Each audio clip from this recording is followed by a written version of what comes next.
प्यारे बच्चों, जय हिंद। 10वीं कक्षा में हमारा हिंदी विषय में आज का कार्यपत्रक है 7 और आज हम एक अपठित गद्यांश पढ़ेंगे। हम पहले भी अपठित गद्यांश कर चुके हैं और हम जानते हैं कि जब उसे ध्यानपूर्वक पढ़ा जाएगा तभी उसके प्रश्नों के उत्तर लिखे जाएंगे। तो पढ़ते हैं इस गद्यांश को और जानते हैं कि ये किस विषय में है। व्यक्ति के विकास में वातावरण का महत्वपूर्ण स्थान है। वातावरण को प्राणी के अस्तित्व से पृथक नहीं किया जा सकता। कुछ विचारकों के अनुसार वातावरण व्यक्ति के विकास का मुख्य कारक है। व्यवहारवादी मनोवैज्ञानिकों का विचार है कि वंशक्रम स्वयं वातावरण द्वारा विकसित होता है। जॉन लॉक मानते हैं कि जन्म के समय बालक का मस्तिष्क एक कोरी स्लेट के समान होता है जिस पर कुछ भी लिखा जा सकता है। कहने का तात्पर्य है कि जन्म के बाद बालक जिस प्रकार के वातावरण में रहता है उस पर उसी का प्रभाव पड़ता है। वंशानुक्रम में नवीन व्यक्तित्व की रचना करने की जो क्षमता है वह वातावरण में भी है।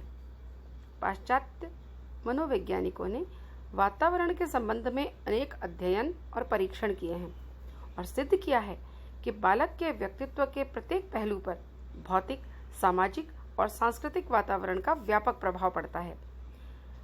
फ्रेंचबॉन्स का मत है कि विभिन्न प्रजातियों के शारीरिक अंतर का कारण वंशानुक्रम न होकर वातावरण है। गॉर्डन का मानना है कि उचित सामाजिक और सांस्कृतिक वातावरण न मिलने पर मानसिक विकास की गति धीमी हो जाती है। वातावरण बालक के शारीरिक, मानसिक, सामाजिक, संवेगात्मक आदि सभी पहलुओं पर प्रभाव डालता है। इसकी पुष्टि एवेरॉन के जंगली बालक के उदाहरण से भी होती है।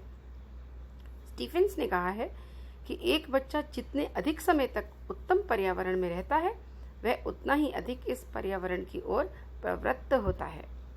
तो बच्चों, इस गद्यांश को पढ़ने के बाद हम इस निष्कर्ष पर पहुंचते हैं कि ये जो गद्यांश है ये इस विषय पर लिखा गया है कि किसी भी व्यक्ति के व्यक्तित्व में जो विकास के विभिन्न चरण होते हैं, जो व्यक्ति विकास करता है वो किस किस चीज़ से प्रभावित होता है।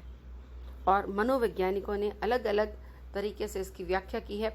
यहाँ पर अनेक मनोवैज्ञानिकों के नाम दिए गए हैं और उनके अनुसार वो क्या सोचते हैं ये भी बताया गया है। जैसे जॉन लॉक कहते हैं कि भाई जन्म के समय तो बालक का मन मस्तिष्क बिल्कुल कोरी स्लेट के समान होता है। उसको आप जैसे सिखाओगे वो वैसा ही सीखेगा, है ना। वो जैसे वातावरण में रहेगा उसी का प्रभाव पड़ेगा, वो ये कहते हैं। और कई मनोवैज्ञानिकों ने तो ये सिद्ध भी किया है परीक्षण करके कि बालक, एक छोटा बच्चा जो होता है, उसके व्यक्तित्व के हर पहलू पर उसकी भौगोलिक स्थिति, पर्यावरण, किस समाज में रहता है, कैसी सांस्कृतिक वातावरण में रहता है, इन चीज़ों का बहुत प्रभाव पड़ता है। ऐसे ही एक मनोवैज्ञानिक गॉर्डन का भी नाम आया है इसमें। वो कहते हैं कि अगर किसी बच्चे को अच्छा सामाजिक और सांस्कृतिक वातावरण न मिले तो उसका मानसिक विकास तेजी से नहीं होता। इसका मतलब हमें एक अच्छा सामाजिक वातावरण, सांस्कृतिक वातावरण, है ना, ये बहुत आवश्यक है अपने मन मस्तिष्क को विकसित करने के लिए। तो बच्चों, हमने इस गद्यांश में यही पढ़ा है और अब हम इस गद्यांश पर आधारित जो प्रश्न हैं उनके उत्तर देंगे।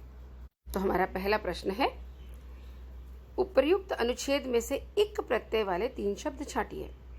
उदाहरण भी दिया है आपको, सामाजिक। समाज मूल शब्द है और इससे बना है सामाजिक। तो समाज के पीछे बाद में हमने इक लगाया है और प्रत्यय वो शब्द होते हैं, वो शब्द के टुकड़े होते हैं जिन्हें हम शब्दांश कहते हैं, जो किसी भी शब्द के अंत में लगते हैं और उसके अर्थ में कुछ परिवर्तन कर देते हैं। जैसे यहाँ सामाजिक है, ऐसे सांस्कृतिक, है ना, मानसिक, ऐसे कई शब्द हैं। जितने आपको दिख रहे हैं सब छाटिए। प्रश्न नंबर 2, जन्म के समय बालक का मस्तिष्क किसके समान होता है। प्रश्न 3, मानसिक विकास की गति धीमी हो जाने के पीछे क्या वजह हो सकती है। प्रश्न 4, आपके अनुसार किसी बालक के व्यक्तित्व के कौन कौन से पहलू हो सकते हैं। और प्रश्न 5, उपर्युक्त अनुच्छेद का उपयुक्त शीर्षक क्या हो सकता है। बच्चों, हर गद्यांश के बाद ये प्रश्न जरूर पूछा जाता है और इसलिए पूछा जाता है ताकि ये जाना जाए आप इस अनुच्छेद को समझे या नहीं। क्या आप जान चुके हैं कि ये अनुच्छेद किसके बारे में है, वो विषय आपने ऊपर देना है। तो जल्दी से इस काम को कर लीजिएगा और इस काम को करके व्हाट्सएप पर भेज दीजिए। धन्यवाद।